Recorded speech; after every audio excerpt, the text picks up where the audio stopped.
probably, has anyone not heard of seventh generation view of life?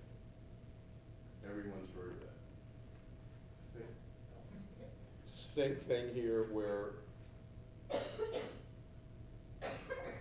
very important, and it's an ingrained way of life for Native Americans to think about what decisions I make today.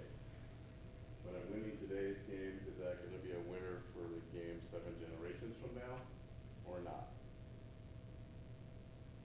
How do I know? What's my best thought on that? As a society, we've become so much in the now and the instant gratification mode. What's good only for me, it starts piling up, and that's a challenge for us. Which ties into the last principle. Like day in, day out, how many plastic bottles am I using? Where are they going? Until recently, where they were going in Detroit, they were going into the incinerator and getting burned for the most part.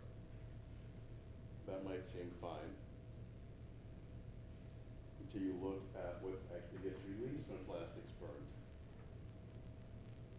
And when you follow the train of the chemistry to what that can do to our endocrine system and those born and living and those yet to be born who are living. Back to my newspaper article, right? Like, the poisons released from burning plastic harm embryo. I'll just leave it at that.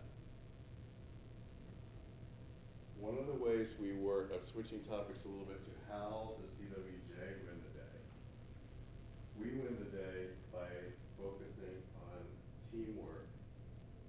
We have 2 universities that we work deeply with, Wayne State University, a project called CURES, Center for Urban Responses to Environmental Stressors. This is our advisory team. That's me wearing my polo shirt for our construction company subsidiary. You'll have to have me back to speak again about why the heck we have a construction and general contracting company, given the work we do. And thanks to my friend Phyllis here and her company, she can tell you what's going on locally. We're like distant cousins in this movement around here, around these themes. These are some of the organizations that are part of that group at Wayne State. To give you an idea of the diversity, you've got medical, age diversity, you've got special health issues, you've got science on this science, you've got lead poisoning, you've got greening community, you have the city government, workforce development, and so on. And similarly, at University of Michigan School of Public Health, we're part of a different alliance that's called Community Action to Promote Healthy Environments. And both of these projects actually are federally funded primarily, and they link up direct research from scholars at the universities to community organizations and community outcomes that we're seeking. You'll see some of the same groups are part of both teams.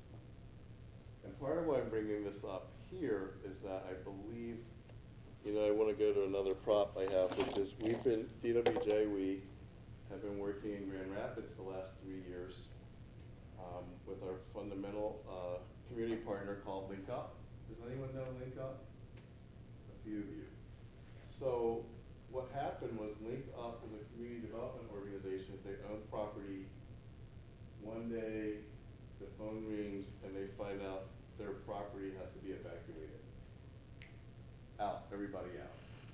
The businesses on the ground floor, the residences above, businesses, everybody out. And it's like, what's going on? What's going on is poisonous gas is coming up through the bottom of the building, making it uninhabitable.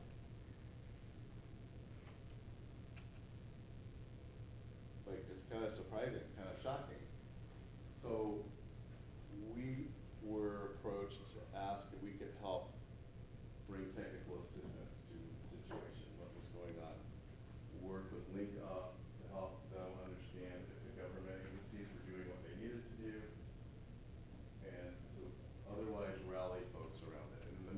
that conversation, we decided to convene a group similar to what we have here today, to learn more about each other, to learn about the different issues and how we could have more solidarity.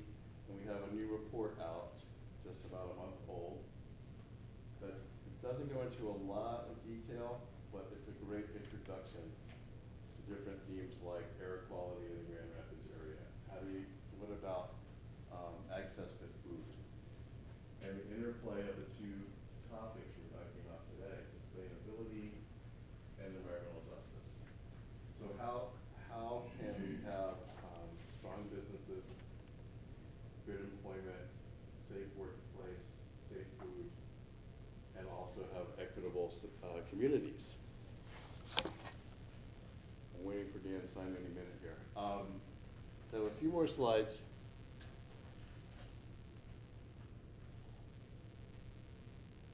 Probably most of you have heard that lead levels in children, elevated lead levels are harmful. You may not know that in Grand Rapids, there's such a concentration on the south side of this problem.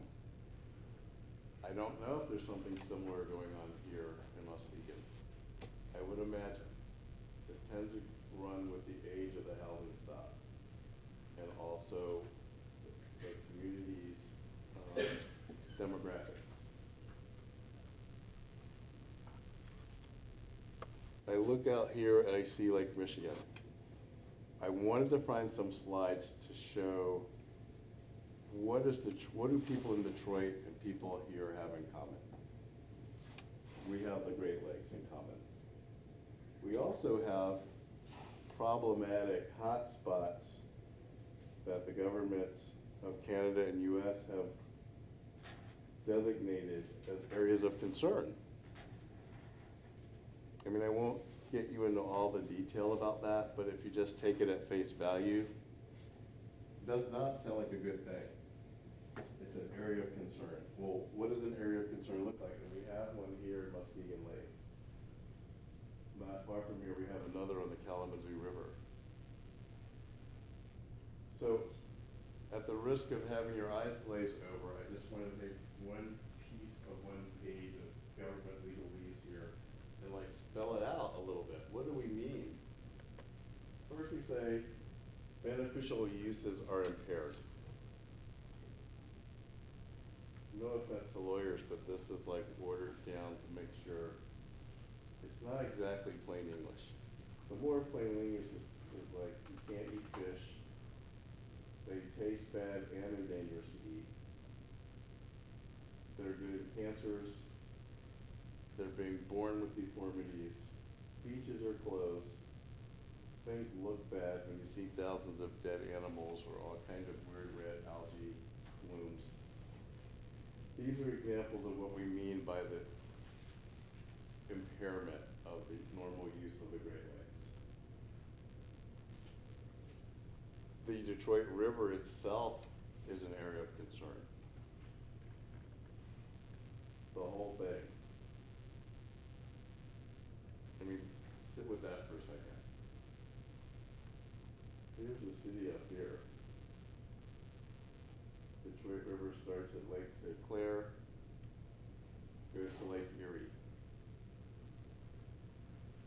You might wonder, well, what happened to it? Well, this happened to it. Anybody been to Gary, Indiana? Looks a lot like this.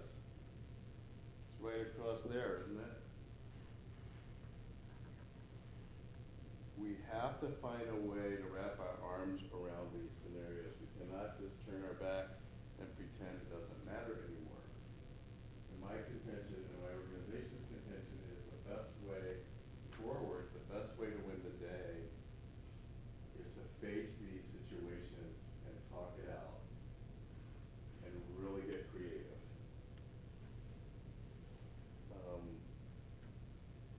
This is a map of air pollution over the Detroit River. I'm going to just speed through it in the interest of time. But what we're showing here is the disproportionate impact of the pollutants of air pollution in this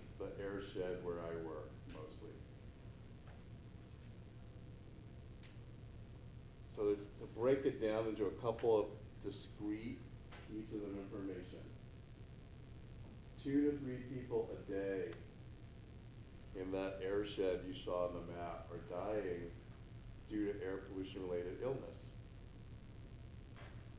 That doesn't really need to be the case. I don't know who they are, I just know they're dying. That keeps me up at night.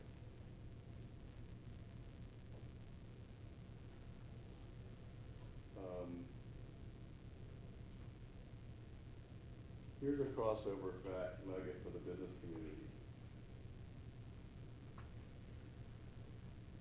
We've been able to measure the impact of air pollution on health in our area. It's a $7 billion drag on the economy because of lost time. I mean, think of that, $7 billion of lost productivity.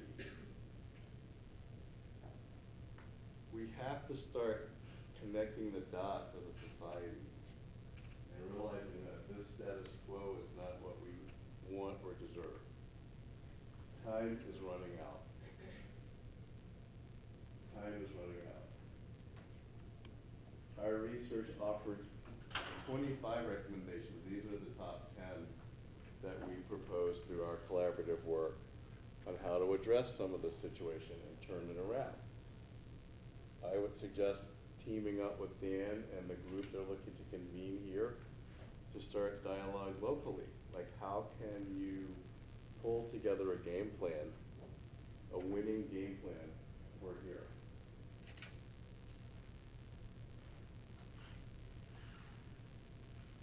Time is running out. It's a close game.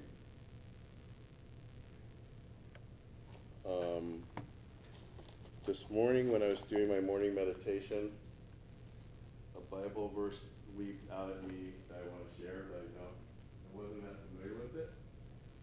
But it seemed appropriate because I'm